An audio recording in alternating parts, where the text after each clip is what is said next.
I am going to have the task of summarizing the entire day in 5 to 7 minutes.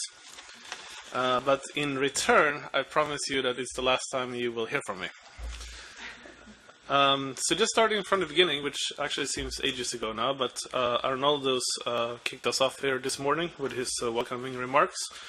And he said that the Council of the Committee of the Regions, oversees 300 regions, and then he was talking more specifically about the topic here this morning, and he was saying that we need to create a society for all ages. And he mentioned some of the reasons why, including the demographic challenges facing Europe. Liz, the past president of the Age Platform, picked up on that message to talk more specifically about the challenges of demographics and the challenges for old people.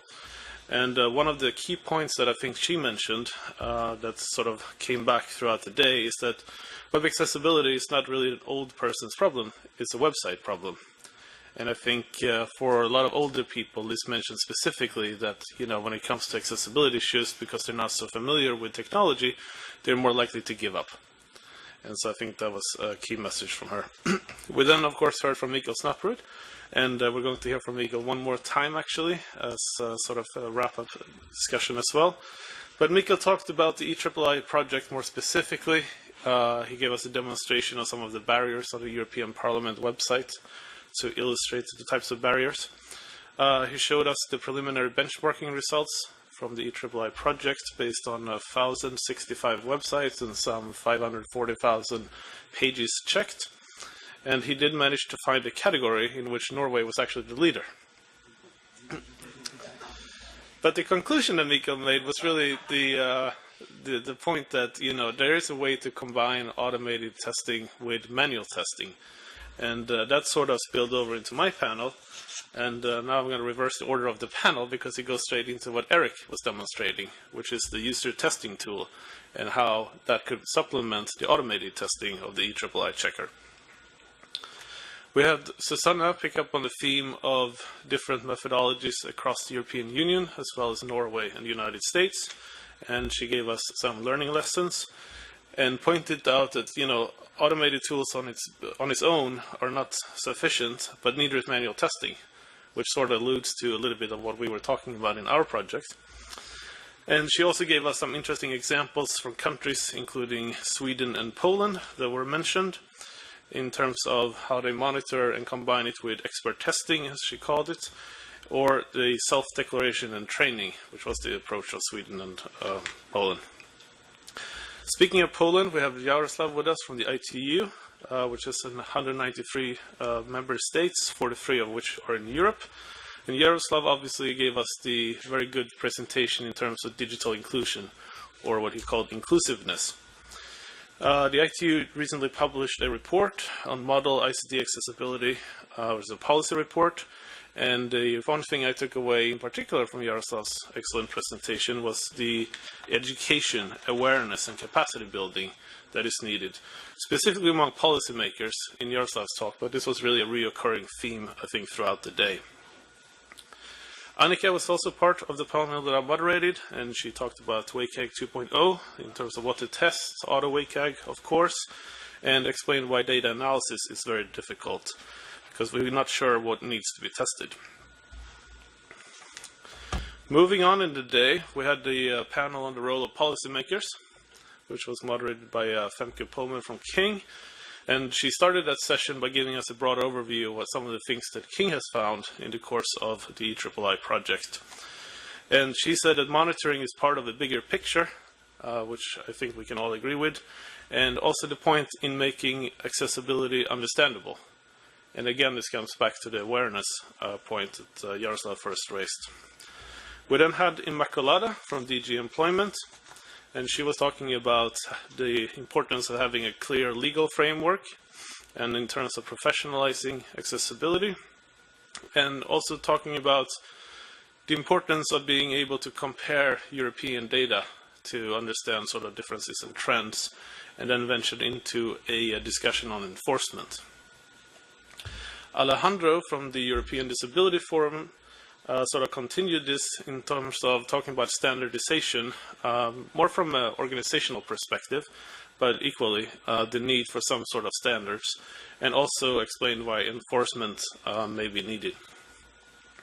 Hilde Björk from the Social Insurance Administration in Iceland was the last speaker on the panel, and talked about making website as accessible as public services.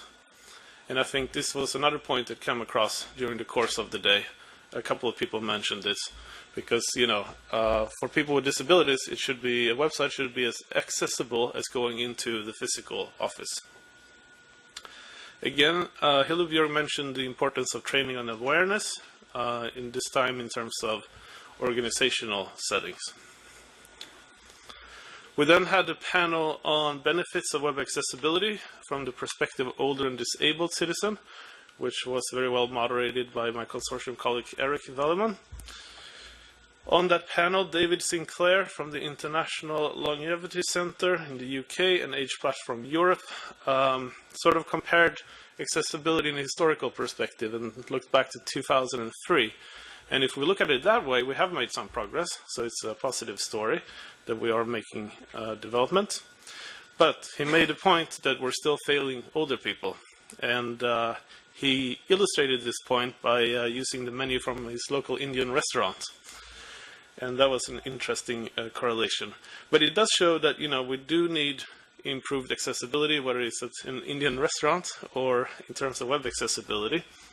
And one of the reasons is the need to improve productivity in healthcare, as you mentioned. He also noted that there's a business case to be made, and this obviously came up very strongly in the later panel. Bart Simon from Any Surfer pointed out that, the analog world was worse for disabled people. And that might be true, but as we move to a digital world, of course, he made a point that it's also important that we improve accessibility digitally. And he made sure to make the point that, he doesn't mind to ask them to change things, but he would like to complain less into the future. And I think that's an important point as well. We had Barbara Martin on the same panel from the European Blind Union, and she was talking about implementation, and she gave us a story about going to work and how difficult it is for somebody with sight impairments. And I think a lot of us don't like to go to work on a Monday morning, but this really put things in a new perspective. So I think that was a good point to make. She gave a couple of main conclusions, which is we should take into consideration the types of technologies we use today, including mobile devices. And again, as I mentioned, the need to make public services accessible, including those of the private sector. She mentioned, for example, the post office is privatized in a lot of countries, so it needs to be extended.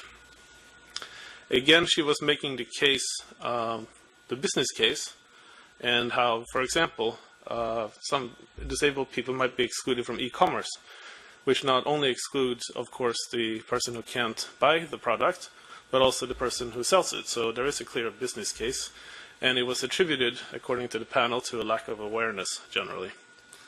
I won't dwell in detail on the last panel because we last heard them, but again, we had a terrific moderator from our consortium in Annika Nizio, and we had some very important things from Ruff and Shadi, who were talking about the quality insurance, and Ruff specifically was making the point to distinguish between making things more accessible and ensuring full accessibility, which is a really good point.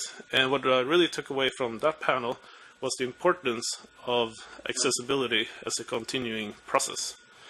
And that is actually a very good segue to hand it over for the final time to Mikkel, who will talk about the future opportunities. So without further ado, Mikkel, please welcome him one last time.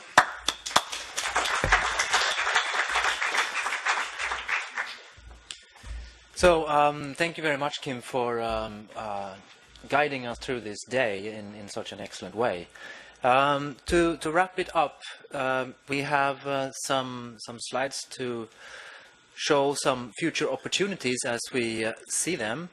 And to let you all know, the project as it has been carried out will continue to the end of this month. So this is a results event presenting the 2 years outcomes of the project essentially. We will keep the services, the checkers and the other things on the EIII website at least till the end of the year. And we are assuming that we'll find ways to make this sustainable in a longer perspective. This is the horizon we have at the moment for these services. It is open source, so if there's another organization who would like to have an installation of what has been developed, this is possible, and we will be happy to help them to do this. Mainly because we think that the more it is used, the better it will become. So this is part of the good nature of open source applications as well. We're also, of course, open for other suggestions. If there are people who find ways that can keep up the services in other ways, we're open to discuss that, of course. To facilitate the participation in the further steps from where we are now, we're planning to refine the benchmarking list in such a way that a person can go in and recheck a website after presumably some changes and improvements have been made. And in this way, you could see that the site that has been recently checked should be rising in the benchmarking list. So this could be a way of having a successful experience from fixing barriers iteratively on a website. Currently, it's run in a one shot, and the results sits there for a while until it is rerun in a batch. And this way you could have single sites that are more recently checked. Also, a possibility to search for a given site in the list is becoming more important as the list grows longer. Now it's a bit over 1,000 sites, and maybe you can switch a page and look for them. But if it's much more, it's getting a bit boring to walk through all the pages and see if your site is there. We're also going to collect some more recipes for how to fix these websites, and also questions coming in together with the answers, and that will be published in the search interface. You can find them there. This is the idea, that this will be a growing repository.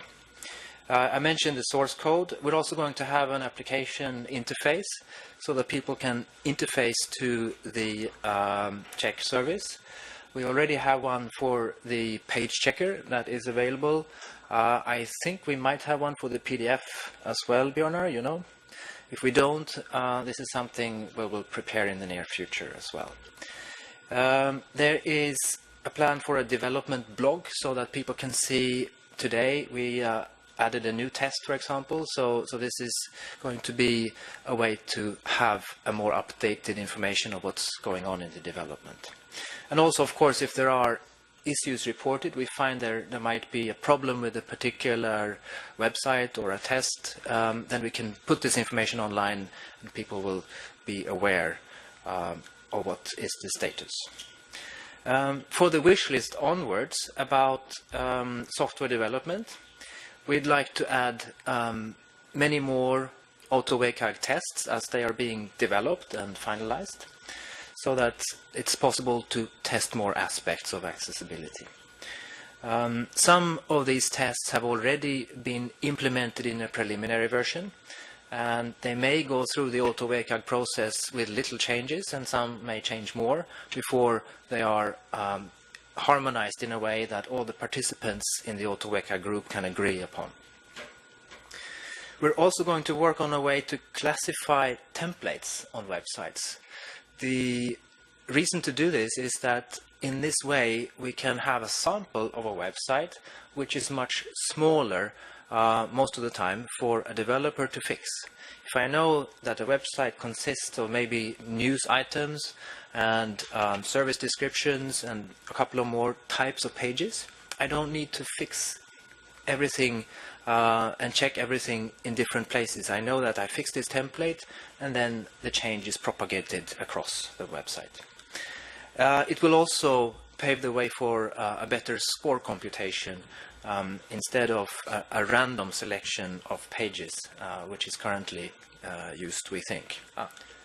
So to summarize the stakeholder groups, we hope that it will be continuously useful to connect stakeholder groups to discuss issues on websites and maybe in policies based on actual measurements.